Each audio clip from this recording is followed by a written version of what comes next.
Bama's got that national title stuff. Can we do that every year, please?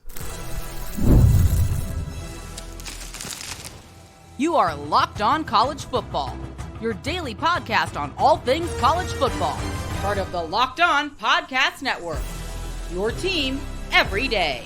Welcome, everybody, to another episode of Locked On College Football. I'm your host, Spencer McLaughlin. Thank you so much for making this your first listen or your first view every day. Post-college football viewing, part of the Locked On Podcast Network, your team every day. I'm always fired up after games, especially a game like that. And this episode is brought to you by our friends over at FanDuel. Place your first $5 bet. You'll get $200 in bonus bets guaranteed. Visit FanDuel.com to get started. Ole Miss was surprising but not shocking, losing to Kentucky. And I want to talk about Notre Dame briefly and USC and Arizona because they all won.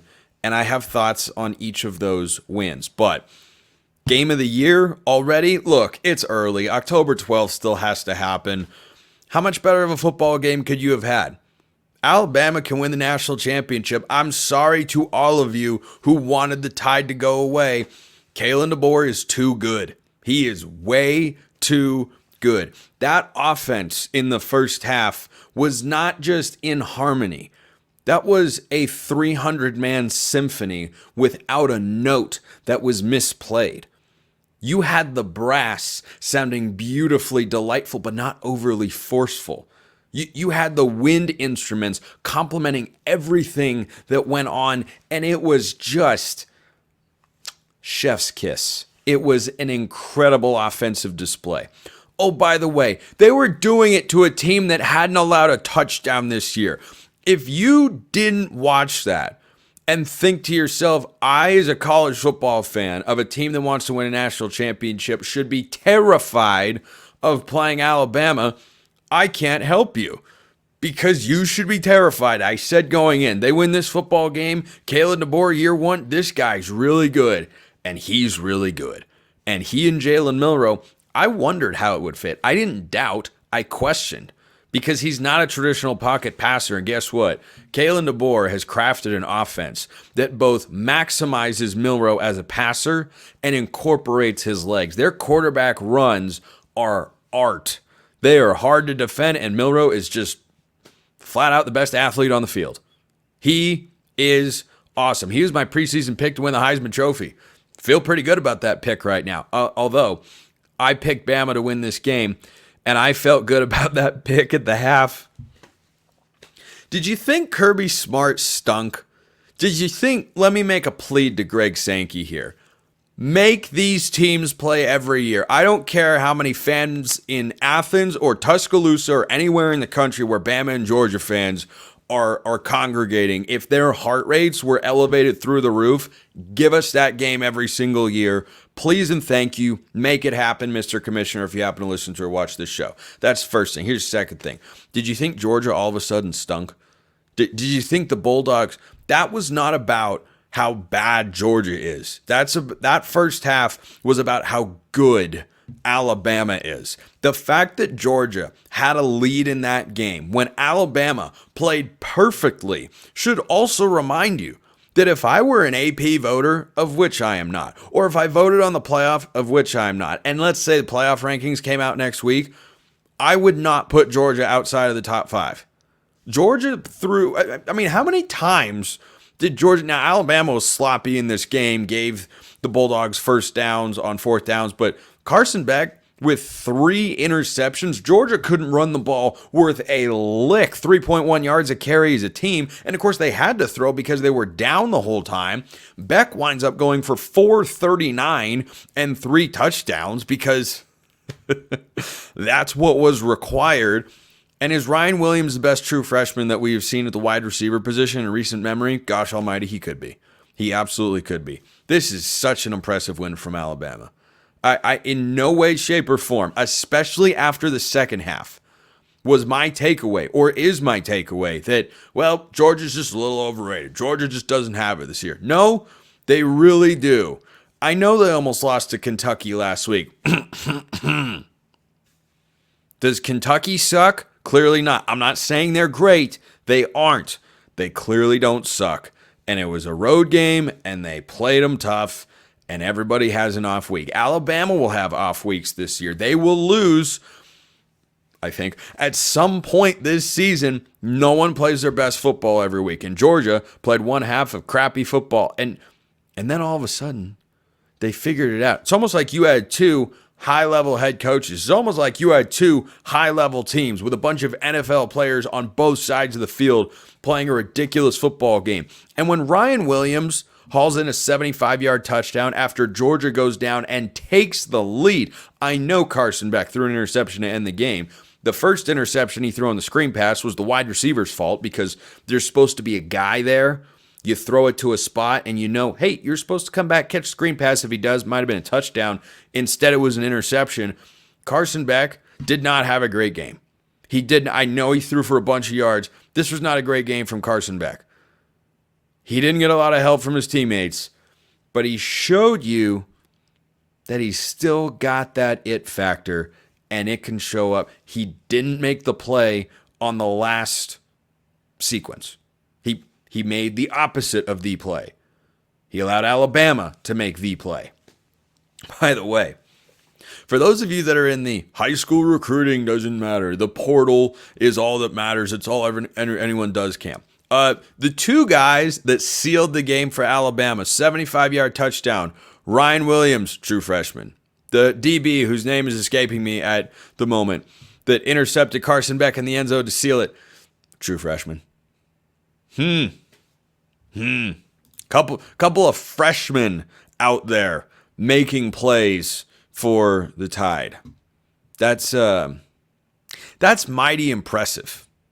That is mighty impressive because Alabama has got plenty of veteran leadership out there, but they got a bunch of youth as well.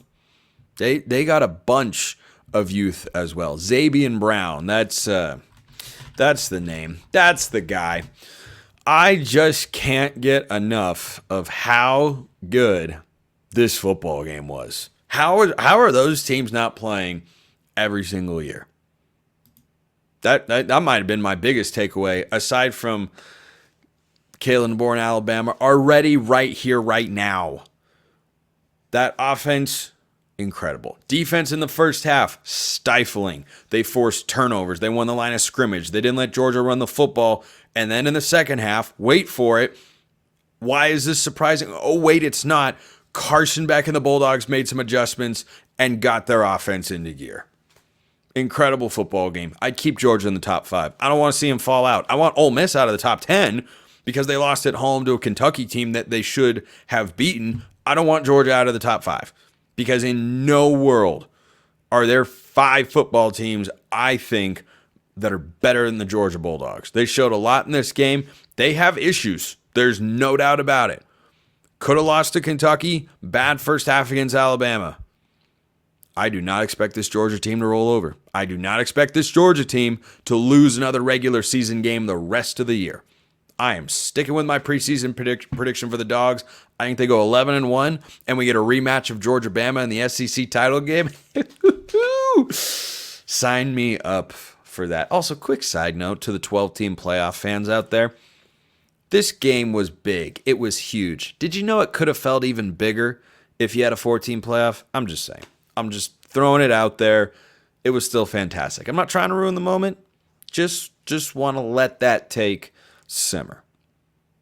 I was surprised Ole Miss lost, but I wasn't shocked. That's coming up next. First, let's talk about FanDuel. Hey, NFL fans, guess what? You can start the season with a big return on FanDuel, America's #1 sportsbook. By the way, if you had listened to my takes on the Alabama-Georgia game and you had gone to FanDuel, you would have been 2-0 in bets because I would have taken Bama and the points. They win outright, so of course they cover. And then I took the over as well when I did the crossover with Clint Shamblin and Luke Robinson of Locked On Bulldogs and Locked On Bama. So I'm just saying, ignore every other score prediction I have because most of them were just okay against the spread. But when you get a hunch in the middle of a game, you can check out the latest stats, view live play-by-play, and so much more on the same page where you're placing your bets. You'll get started with $200 in bonus bets. $200 guaranteed when you place your first $5 bet. That's FanDuel.com. Check them out. College football, NFL, they've got it all at FanDuel.com. Was I surprised Ole Miss lost to Kentucky? Yes. Duh. This game was in Oxford. Ole Miss tied for last place in the SEC right now at 0-1.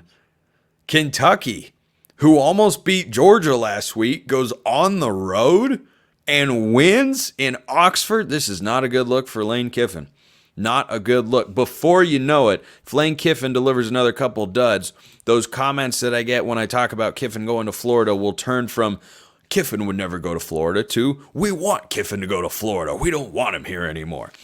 Only if he stacks up a couple more, which I don't think he will. I was surprised.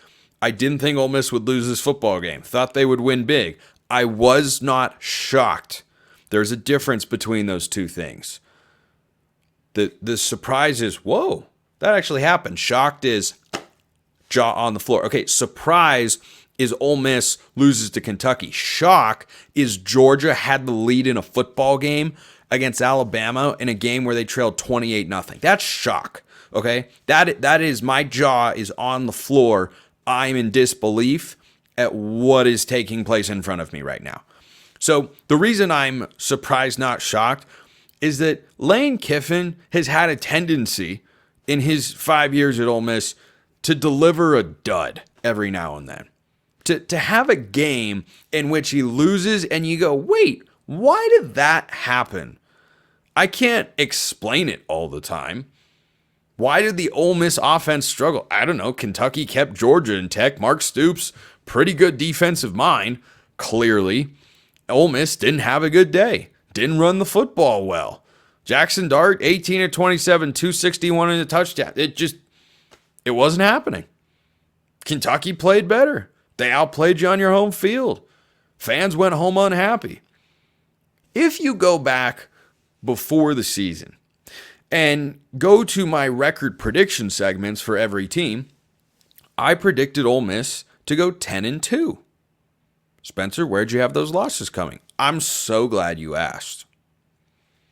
One of them was to South Carolina, because that was the game that I'd circled on the schedule and said, road game, they'll be coming off a big game the week before because Ole Miss plays, actually they play Kentucky before South Carolina. I had that flipped in my head really, really briefly. That's why you double check. They go to South Carolina next week. I thought they'd beat Kentucky, lose to South Carolina. Well, they could just as easily lose to Kentucky and win at South Carolina. I wasn't worried about the letdown factor. I was worried about the look-ahead factor because they have LSU on the road the following week, and then they have Oklahoma at home the following week. So the look-ahead factor could have been very real. Instead, it appears to have caught Ole Miss right here. So surprised? Yes. Anytime a 15.5-point home favorite that has legitimate national title aspirations loses at home, yeah, it's surprising. Shocking? No. I thought Ole Miss would have at least one of these games this year. I think it'll just be one. 10-2 and getting in the playoff still on the table for Ole Miss. This is not season over. This is season progressing, kind of how I thought it would. I didn't pick the right week. That's okay. It's a tough thing to do. So, that's what I think about Ole Miss. How about we go to the state of Florida? Did you see what happened in Orlando? Did you see, speaking of double-digit underdogs who are winning at a seemingly higher rate than they used to in college football, Colorado goes in and just blasts the Knights. I mean, this game wasn't close. This game, you look up, and Colorado wins the football game by a final score of, wait for it, double check my notes right here, make sure they didn't score again since the game ended. Yeah, that was a thorough thumping by Colorado. Oh, that's right, they put up 48 points. 48 points. UCF, meanwhile, tragically only scored 21. Shedeur Sanders, 28 of 35, 290 yards, beg your pardon, 3 touchdowns, 1 interception, and UCF only went for 177 yards on the ground. Thought it would be more. It wasn't. because they got behind. And when you get behind, what do you have to do? You have to throw the football, especially when you're behind multiple possessions. Colorado runs for a modest 128 yards on 4.5 yards a carry. That's all they need when you have Shedeur Sanders, when you have Travis Hunter. Right now, by the way, if you gave me a Heisman ballot, number 1, I'd go Jalen Milroe. Number 2, Travis Hunter. Number 3, Ashton Jeanty, Boise State. It would be in that order, and I will take questions at this time because those are the 3 best players in college football. That's it. That right now, that'd be my Heisman ballot. Jalen Milroe 1, Travis Hunter 2, Ashton Jeanty 3. Jeanty's absurd. Colorado winning this game is a 12.5-point dog. Drake Toll and I, Locked On Big 12, said earlier this week, 14.5-point favorite. That's ridiculous. Neither one of us saw this as Colorado is going to go and win the football game because UCF is a good team. UCF is at home, and UCF got outplayed. Now, here's the issue for the Colorado haters. And by the way, I'd like to just call your attention back to a reaction show I did a while ago in which Colorado beat North Dakota State, and I said, I think they look like a better football team than they were a year ago. Took a lot of flack for that in the old comments section and on the Twitter sphere. Many of you said, what are you talking about? What game did you watch? Did you blah, blah, blah, blah, blah. Tell me, does 2023 Colorado, which went 4-8, go into Orlando and win that game 48-21? Newsflash, they do not. So, UCF is a team that some people saw as, hey, they could push for a Big 12 championship here. Here's the unfortunate news for the Deion Sanders and Colorado haters out there. If you had the perception that if UCF won this game, they could be a dark horse Big 12 title contender, you have to give that benefit of the doubt to Colorado. Now, I didn't pick UCF to the Big 12 title game. I didn't think Colorado would win this football game. I don't think Colorado's going to make the Big 12 championship game. But this one caught me off guard far more than Ole Miss losing to Kentucky. This was a statement game by the Buffs. You had, call it what it was, a gritty but fluky win against Baylor last week that you wouldn't have won if you weren't at home, but you were, found a way, got it done, Hail Mary, okay, congratulations. This felt like an emotional letdown spot. Instead, you play your best football game of the year? So anyone who told me, what are you talking about? Colorado's not better than they were last year. They're the same. Really? Do they look the same to you? I tried to tell you in March, Colorado over 4.5 was free money. I also tried to tell you UCLA under 5.5 was free money. Those are going to cash easily. Those were the first 2 I was on. I was like, Colorado is winning more than 4.5 games, and the line bumped up to 5.5 by the time the season came around. Some say because of the influence of Locked On College Football, that hasn't been confirmed, but reports are circulating. So the Buffs get a big win. And I mean, just a heck of a statement win. And where do you go from here? Oh, that's right. Colorado's schedule. Well, it's not easy. It's not easy. But it isn't impossible. Kansas State at home next week. Show me what you're made of. That's October 12th, actually, a bye first. They get to take this win and 3 straight W's into the bye. Kansas State at home off a bye. At Arizona, host Cincinnati, who's a pretty good team. At Texas Tech, Utah, at Kansas, host Oklahoma State. It's a gauntlet coming down the stretch. Colorado's going to lose more football games, but they didn't lose this one because they were the much better team. 3 games. Not 1, not 2, but 3 games that I have takeaways on. Notre Dame, USC, Arizona, they all won, and I have completely different thoughts on their victories. So stick around, won't you? First, let's talk about Game Time, which has a new feature. It's called Game Time Picks that makes getting tickets for your favorite live events even easier. Game Time Picks filters out the fluff. You don't want the fluff. You just want the meat and potatoes, so you only get incredible deals on great seats. You don't have to waste time searching through thousands of tickets. They've got a bunch of other great features too. Are you ready? Here we go. I'm going to hit you with them. Seat views. You get a panoramic view of your seat in the app before you buy. Their lowest price guarantee or Game Time credits you 110% of the difference. Their Game Time ticket coverage, most flexible customer service policy in the ticketing industry. What else do you need to hear? There shouldn't be anything. Take the guesswork out of buying tickets with Game Time. Download the Game Time app, create an account, use code LOCKEDONCollege for $20 off your first purchase. Terms apply. Again, create an account, redeem code LOCKEDONCOLLEGE. That's Locked On College for $20 off. Download Game Time today. What time is it? Oh, yeah, it's game time. Notre Dame got a really nice win against Louisville. Thought they'd win, and they did. Thought Louisville could cover, missed it by half a point. All right, I can live with that being a solid prediction on my part. Here's what Notre Dame can't live with. Riley Leonard, through 5 games this year, is yet to eclipse 200 passing yards. 200 passing yards. Now, does he need to become Jalen Milroe? No.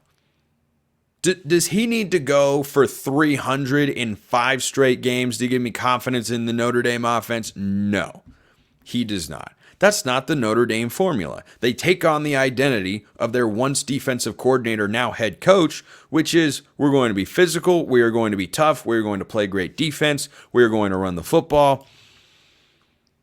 But this is a little bit of a problem.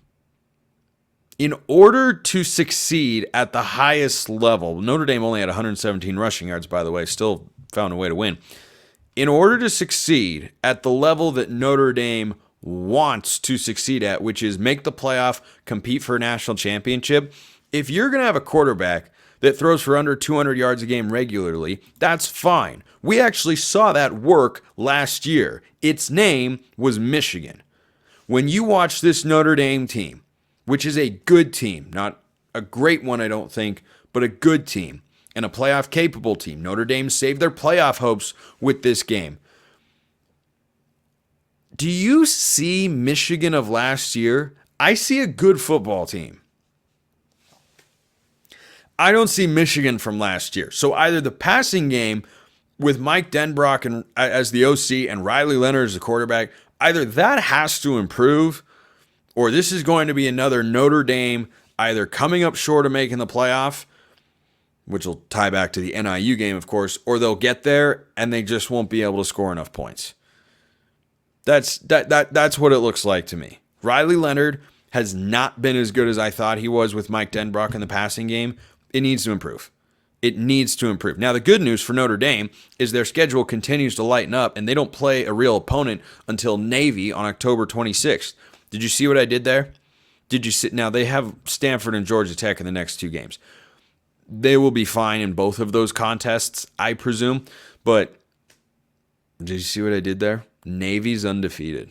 I'm just throwing it out there. The schedule is very manageable until they play at USC last week of the regular season, where they could be fighting for their playoff hopes because NIU 0-2 since beating Notre Dame. Out of the top 25. Who could have foreseen?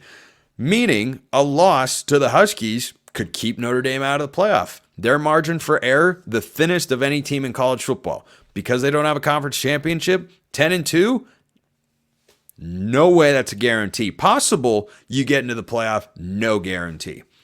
So I have questions about Notre Dame. USC, as bad as the first half was, the second half was that good. So D'Anton Lynn, who's the son of Anthony Lynn, which is wild because I thought Anthony Lynn as a head coach in the NFL was pretty bad. And I think he's okay as a coordinator or run game guy or whatever. But I didn't know that D'Anton Lynn is his son, and D'Anton Lynn is sharp. He is sharp. He is a big part of the reason that USC has 1 loss and not 2 this year because they beat LSU in week 1. Notre Dame, or USC, beg your pardon, goes into the half at home against a Wisconsin team that doesn't feel like they're going to amount to much this year, trailing 21-10, and Trojan fans are going, oh, what are we doing? What are we doing? Pitch a shutout in the second half and score 28 points. Have you heard of the segment Bad Beats on SportsCenter? If you're a Wisconsin Badger fan or someone who bet on the Badgers, this qualifies as a bad beat if you were holding a ticket from FanDuel or whoever that said, I have Wisconsin plus 15.5 points, and with 30 minutes left in the game, they're up 11, meaning I'm up 26.5 points in 30 minutes. And USC blanked them 28-0 in the second half. As unimpressive as the first half was, the second half was equally as impressive. I don't know if you're supposed to have the word as in there. Was equally impressive. Yeah, I definitely not. So I'm going to try that one more time. As unimpressive as the first half was, the second half was equally impressive for the USC Trojans, which leads to a solid performance. Miller Moss is really good. The receiving core, really good. Really, really good. They got a lot of guys. Deuce Robinson's getting involved. Jacoby Lane is good. Kyron Hudson is great. Remember what he did at the LSU game? He's still around. LSU was the start of a good season for USC. Michigan was where the potentially great season might have come up short. But USC's schedule coming home, it's not horrible. Watch that Notre Dame game last week of the regular season. That's going to be something. But USC, they play Minnesota, who's not good. Then they play Penn State. That's going to determine, I think, whether my preseason record prediction comes to pass, which was 9-3 for USC. They're sitting at 3-1 at the moment. If they beat Penn State, feels like 10-2 is the worst they could do. If they lose to Penn State, 10-2 could be the best they could do. But I'm watching USC because Miller Moss is good. He's really, really good. Let's close with Arizona here. So Arizona does what few have accomplished in the last 7 years in college football. They go to Rice-Eccles Stadium and they beat Utah. Now, this is an impressive win for Arizona. I still do not buy them as a Big 12 title contender. Now, the good news for the Wildcat fans that are rage listening to that segment right now is that the last Big 12 team I said that about was BYU, who I'll apologize to in greater detail later this week, but I appear to have been wrong. Here's where I come down on Arizona, who's 1-0 in conference play. They drop Utah to 1-1. The Wildcats will be back in the top 25. Utah will fall down. Noah Fifita goes for 197 and 2 touchdowns. Made some spectacular plays. Amazing throws. Arizona runs for 161 on the ground, 5.5 yards a carry. They're fine. 23 points, pretty good day offensively when you're in Rice-Eccles at night under the lights. That's a solid offensive performance. But boy, it helps when the Utah offense can't possess or move the football. Isaac Wilson, 20 of 40. Oof. 2 picks. Yee. Cam Rising is the 2024 manifestation of the classic Peanuts cartoon with Lucy and the football. Cam Rising's going to play. Here comes Charlie Brown. Utah fans, woohoo, we're going to win the Big 12. We're going to, woo, pew, fall on your rear end. I don't know if Cam Rising's ever going to play football again. It's a different injury than it was last year. He's just cursed at this point. Maybe the college football gods are trying to tell him, hey, you should just, go try your hand in the NFL. You can make a roster up there. I don't know. I don't know why. I don't know what Cam Rising did to anybody. But he's a game time decision every week, and then he never plays. And guess what? If Cam Rising doesn't play, Utah isn't very good.